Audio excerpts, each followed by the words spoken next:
Wishing for an extinction-level event. It can be unsettling, even taboo, to admit to the desire for a world-ending catastrophe. After all, the very thought defies many of our fundamental instincts for survival, for hope, for building a better future. And yet, as disturbing as it might sound, it's not uncommon for individuals who feel overwhelmed by the state of our planet and society to fantasize about the abrupt erasure of all the pain and struggle. It's a grim perspective, but it arises from a place of deep disillusionment. This essay aims to explore, from a speculative standpoint, why someone might find themselves wishing for an extinction-level event, and how that feeling intersects with broader societal stresses. It also considers what such thoughts can reveal about the burden of negativity and the desire for relief from a world that appears, at times, unfixably broken. The overwhelm of negativity. Modern life is saturated with grim news. Turn on any mainstream media channel, scroll through social media, or glance at headlines,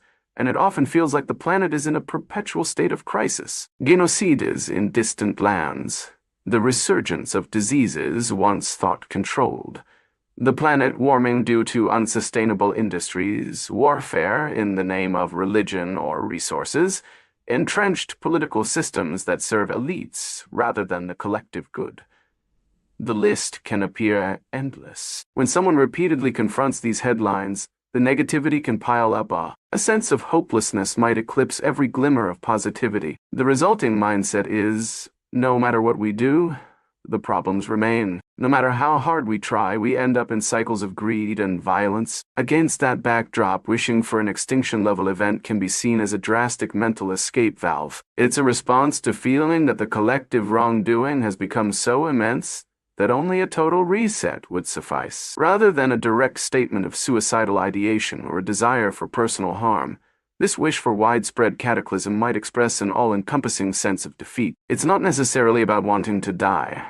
Rather, it's about wanting the existing structures, perceived as fundamentally broken, to be wiped clean so that none of the current mess remains. We have failed as a society. One of the central themes behind longing for a meteor strike or nuclear war is the impression that humanity, as a collective, has irreversibly failed. Consider persistent injustice and inequality, various forms of systemic oppression, be it racism, classism, or other forms of discrimination, continue seemingly unabated. Even small attempts to remedy these issues can feel overshadowed by massive entrenched interests. Environmental ruin, the sense of unstoppable ecological collapse, melting ice caps, polluted oceans, mass extinctions, prompts despair. People witness corporations or powerful actors engaged in short-term profiteering at the expense of future generations. Corruption and greed, governments and powerful figures often appear unaccountable. In such an environment,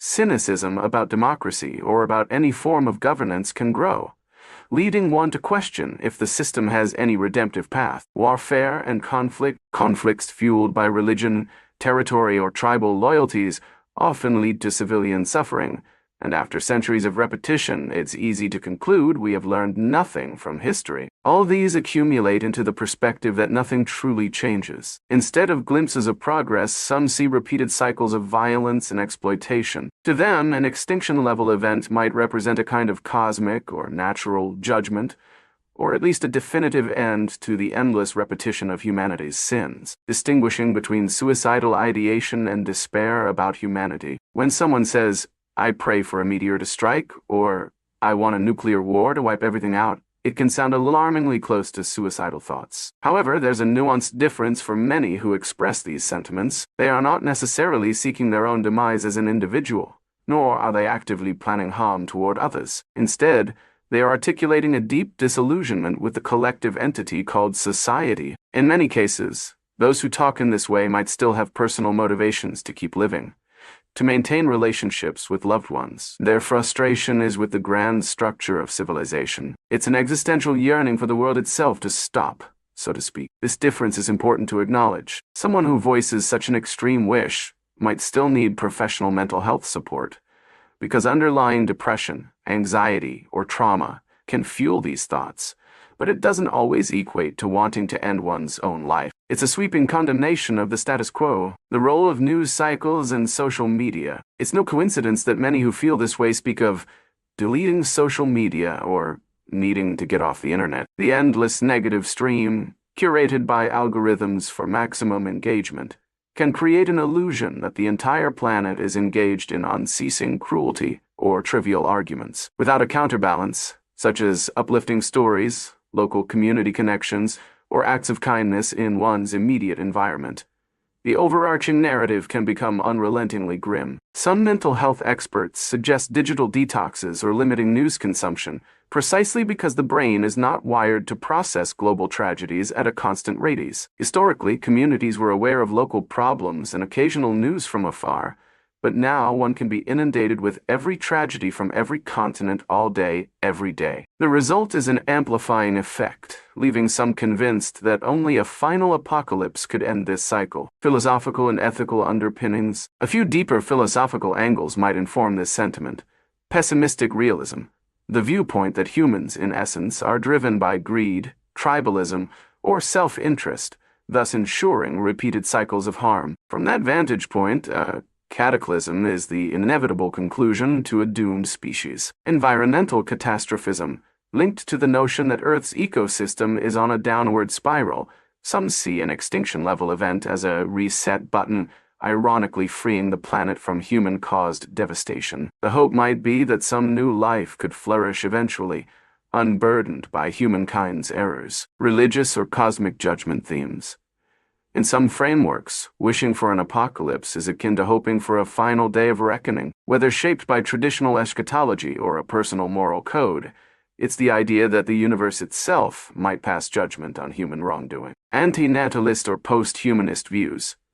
Certain philosophical positions hold that human existence is inherently harmful or filled with suffering. If so, an extinction event might be seen, in their view, as a merciful release. Yet each of these viewpoints tends to overlook the realities of moral growth, empathy, or the capacity for positive change. While it's true that there's ample evidence of humanity's failings, there are also countless stories of individuals and communities building better systems, fighting corruption, or working tirelessly to protect the vulnerable. Even the darkest corners of the world can yield small rays of hope. Those glimmers, however, can be drowned out by negativity, especially in a mind already predisposed to despair. Impact of personal depression and anxiety. An individual's mental state heavily influences how they interpret global events. Someone grappling with depression may see in every conflict or natural disaster a reflection of humankind's inherent failure. Anxiety can lead to catastrophizing, believing that the only possible endpoint is global collapse. These psychological factors merge with the external negative stimuli, forming a loop that intensifies hopelessness. Thus, the repeated prayer for an extinction-level event might be the mind's coping mechanism when weighed down by personal stressors, trauma, or heartbreak, in addition to global despair. It's crucial to note that while the impetus for these feelings might be external, wars, corruption, injustice, the reaction can be fueled by internal emotional landscapes. Seeking therapy, social support, or a better sense of meaning can help break the cycle, even if it doesn't solve the world's problems overnight. Valid emotions, yet other paths. The statement, "I pray for an extinction-level event every day," is undeniably intense, but it can reveal an underlying cry for a fundamental shift. Some yearn for the world to be drastically different, to the point where no incremental reform seems viable. A mass extinction event is the most extreme form of change. However, many spiritual or philosophical traditions remind us that endings and beginnings often coexist, and that transformation can come from more constructive acts than cosmic erasure. Rather than dismiss these thoughts outright as crazy, one might consider them a testament to deep dissatisfaction and sorrow. They're a red flag that the person might be at a threshold of hopelessness. Sometimes, acknowledging those feelings paves the way to re-engagement, discovering local activism, forging supportive friendships, or discovering that small positive impacts can matter. In other words, yes, the intense negativity reflects a broad despair, but so many historical movements, civil rights campaigns, ecological protections, anti-war activism, emerged from people who at one point might have felt that the system was broken beyond repair. Nonetheless, they took steps to enact change, even if only on a micro scale. That moral or psychological choice suggests that if these same individuals confronted cosmic despair, they might redirect that energy toward constructive reform, however modest. Paradoxical hope and dark humor. Some might express the wish for a meteor or a nuclear war with an element of dark humor. They might say something like, "Well, we messed it all up. Bring on the asteroid." As a sardonic commentary on society's self-destructive tendencies, this can be a form of satire, painting an image of cataclysm to highlight the scale of humanity's errors. The comedic edge, however grim, sometimes offers psychological distance from real despair, but it's vital to recognize that behind that dark humor, genuine pain or frustration can lurk. The difference between a sarcastic comment and earnest longing can be subtle, and it's important not to trivialize the statement if the speaker truly harbors deep hopelessness. The role of media narratives. Societies love apocalyptic narratives, zombie plagues, climate meltdown, dystopian nuclear winters. Pop culture is replete with these doomsday themes. Why? Possibly because it's cathartic.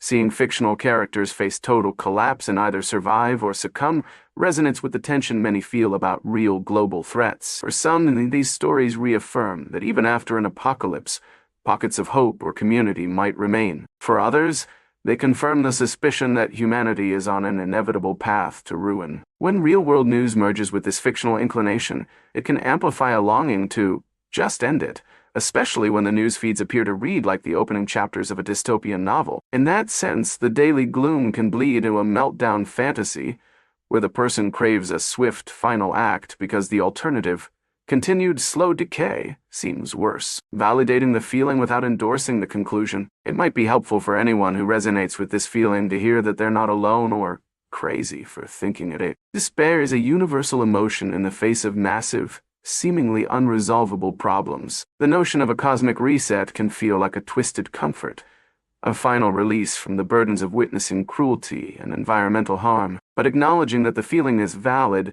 does not require endorsing the conclusion that an extinction-level event is a beneficial or truly desired solution. Therapists and mental health advocates often suggest finding supportive communities, either in person or online, that understand environmental angst or socio-political despair. Engaging in grassroots activism or volunteering can help re-inject a sense of agency. Humans are not powerless, even if we're not able to fix everything at once. The partial solutions or small victories can chip away at the monolith of negativity. The thread of compassion. Ironically, behind many extinction-level event fantasies lies compassion, the sense of heartbreak that people can't cooperate, or that the planet is being ravaged by greed, underscores a longing for a world free of suffering. If someone truly didn't care about anything, they might not lament the state of the world so intensely. Their wish for universal erasure might, paradoxically, be an extreme expression of caring too much, leading them to see no other recourse. Recognizing that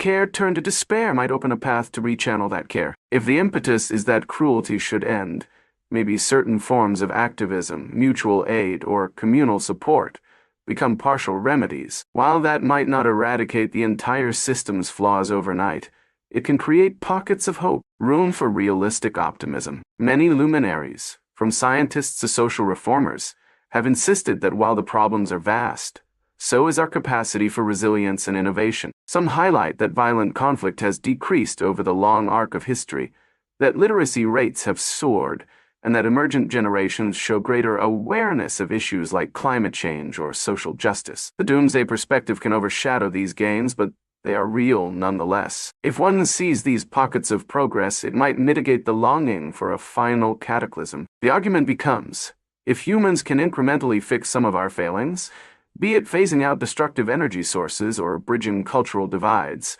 maybe the absolute reset is not the only path. Conclusion. The daily prayer for an extinction-level event can be interpreted as a cry of deep despair, or more simply, a reaction to feeling overwhelmed by negativity and helplessness. It's not an unheard-of sentiment in a world bombarded by crises and injustices. However, it doesn't necessarily reflect a genuine desire to annihilate all life or a personal suicidal inclination. Instead, it's an emotional reflection, steeped in sorrow, that reveals a profound dissatisfaction with the status quo. Yet even if the feeling is understandable, it's also a signal that something has gone awry in the way one processes the world's problems. Constant exposure to dire headlines and conflicts can warp one's sense of hope, leading to extremes. For those who find themselves in this place, acknowledging the emotion is a first step, and seeking paths toward resilience, whether through mental health support, community involvement, or curated consumption of news,